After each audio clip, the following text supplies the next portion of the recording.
హల్లెలూయా. ప్రసంగి 6వ అధ్యాయం చదువుకుందామండి. సూర్యుని క్రింద దురవస్థ ఒకటి నాకు కనపడెను. అది మనుషులకు బహు విశేషముగా కలుగుచున్నది. ఏమనగా, దేవుడు ఒకనికి ధనధాన్య సమృద్ధిని ఘనతను అనుగ్రహించును. అతడేమేమి కోరినను అది అతనికి తక్కువ కాకుండును. అయినను దానిని అనుభవించుటకు దేవుడు వానికి శక్తి అనుగ్రహింపడు. అన్యుడు దానిని అనుభవించును. ఇది వ్యర్థముగాను గొప్ప దురవస్థగాను కనబడుచున్నది. ఒకడు 100 మంది పిల్లలను కని దీర్ఘాయుష్మంతుడై చిరకాలము జీవించినను అతడు సుఖానుభవం నెరుగకయు తగిన రీతిని సమాధి చేయబడకయు ఉండిన ఎడల వాని గతి కంటే పడిపోయిన పిండము యొక్క గతి మేలని నేను అనుకొనుచున్నాను. అది లేమిడితో వచ్చి చీకటిలోనికి పోవును. దాని పేరు చీకటి చేత కమ్మపడెను. అది సూర్యుని చూచినది కాదు, ఏ సంగతియూ దానికి తెలియదు. అతని గతి కంటే దాని గతి నెమ్మది గలది.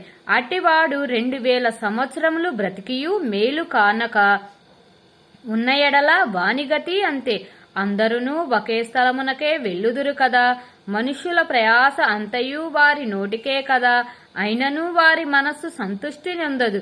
బుద్ధిహీనుల కంటే జ్ఞానుల విశేషమేమి? సజీవుల ఎదుట బ్రతుక నేర్చిన బీదవారికి కలిగిన విశేషమేమి? మనస్సు అడియాసలు కలిగి తిరుగులాడుట కన్నా ఎదుటనున్న దానిని అనుభవించుట మేలు. ఇదియు వ్యర్థమే, గాలికై ప్రయాసపడినట్టే. ముందుండినది బహుకాలము క్రిందనే తెలియబడెను. ఆయా మనుషులు ఎట్టివారగుదరో అది నిర్ణయమాయెను. తమకంటే బలవంతుడైన వానితో వారు వ్యాజమాడజాలరు. పలుకబడిన మాటలలో నిరర్ధకమైన మాటలు చాలా ఉండును. వాటి వలన నరులకేమి లాభము? నీడవలే తమ దినములన్నీయు వ్యర్థముగా గడుపుకొను మనుష్యుల బ్రతుకునందు ఏది వారికి క్షేమకరమైనదో ఎవరికి తెలియను? వారు పోయిన తరువాత ఏమి సంభవించినో వారితో ఎవరు చెప్పగలరు? సుగంధ తైలము కంటే మంచి పేరు మేలు. ఒకని జన్మదినము కంటే మరణదినమే మేలు. విందు జరుగుచున్న ఇంటికి పోవుట కంటే ప్రాలాపించుచున్న వారి ఇంటికి పోవుట మేలు. ఏలయనగా మరణము అందరికినీ వచ్చును. కనుక బ్రతుకువారు దానిని మనస్సున పెట్టుదురు. నవ్వుట కంటే దుఃఖపడుట మేలు. ఏలయనగా భిన్నమైన ముఖము హృదయమును గుణపరుచును. జ్ఞానుల మనస్సు ప్రాలాపించు వారి ఇంటి మీద నుండును. అయితే బుద్ధిహీనుల తలంపు సంతోషించు వారి మధ్య నుండును. బుద్ధిహీనుల పాటలు వినుట కంటే జ్ఞానుల గద్దింపు వినుట మేలు. ఏలయనగా బాణ క్రింద చిటపటయను చిటుకుల మంట ఎట్టిదో బుద్ధిహీనుల నవ్వు అట్టిదే. ఇదియు వ్యర్థము. అన్యాయము చేయుట వలన జ్ఞానులు తమ బుద్ధిని కోల్పోవుదురు. లంచము పుచ్చుకొనుట చేత మనస్సు చెడును.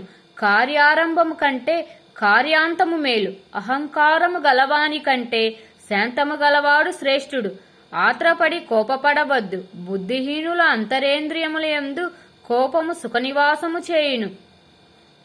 ఈ దినముల కంటే మునపటి దినములు ఎలా క్షేమకరములు అని అడగవద్దు. ఈ ప్రశ్న వేయుట జ్ఞానయుక్తము కాదు. జ్ఞానము స్వాస్థ్యమంతా ఉపయోగము. సూర్యుని క్రింద బ్రతుకు వారికి అది లాభకలము. జ్ఞానము ఆశ్రయాస్పదము, ద్రవ్యము ఆశ్రయాస్పదము. అయితే జ్ఞానము దాని పొందిన వారి ప్రాణమును రక్షించును. ఇదే జ్ఞానము వలన కలుగు లాభము. దేవుని క్రియలను ధ్యానించుము. ఆయన వంకరగా చేసిన దానిని ఎవడు చక్కపరచును? సుఖదినమందు సుఖముగా ఉండము. ఆపద్దినమందు యోచించుము.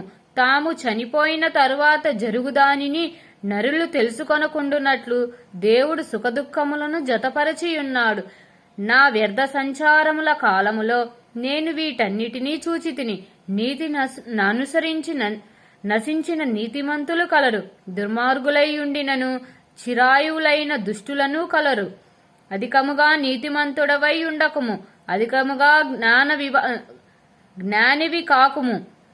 నిన్ను నీవేళ నాశనము చేసుకొందువు. అధికముగా దుర్మార్గపు పనులు చేయకుము. బుద్ధిహీనముగా తిరగవద్దు. నీ కాలమునకు ముందుగా నీవేళ చనిపోవుదువు. నీవు దీన్ని పట్టుకొని ఉండుటయు దానిని చేయి విడవకుండుటయు మేలు. దేవుని యందు భయభక్తులు గలవాడు వాటన్నిటినీ కొనసాగించును.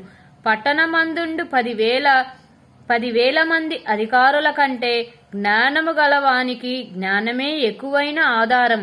పాపము చేయక మేలు చేయుచుండు నీతిమంతుడు భూమి మీద ఒకడైననూ లేడు.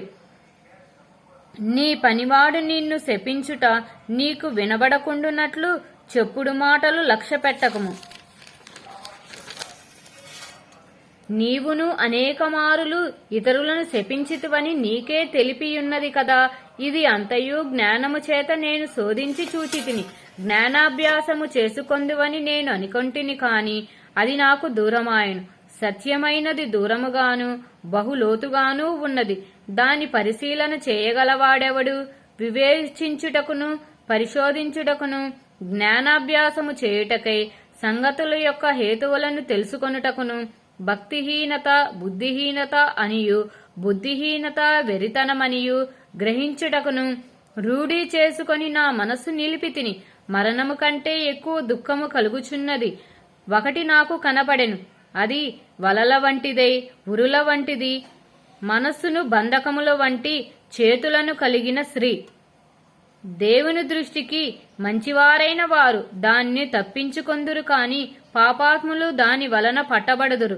సంగతుల హేతువు ఏమైనదని కనుగొనుటకై నేను ఆయా కార్యములు తరచి చూడగా ఇది నాకు కనబడనని ప్రసంగినైన నేను చెప్పుచున్నాను. అయితే నేను తరచి చూచినను నాకు కనబడినది ఒకటి ఉన్నది. అదేదనగా 1000 మంది పురుషులలో నేనొకరిని చూచితిని కాని అంతమంది స్త్రీలలో ఒకతను చూడలేదు. ఇది ఒకటి మాత్రము నేను కనుగొంటిని. ఏమనగా దేవుడు నరులను యథార్థవంతులుగా పుట్టించెను కాని వారు వివిధమైన తంత్రములను కల్పించుకొని ఉన్నారు.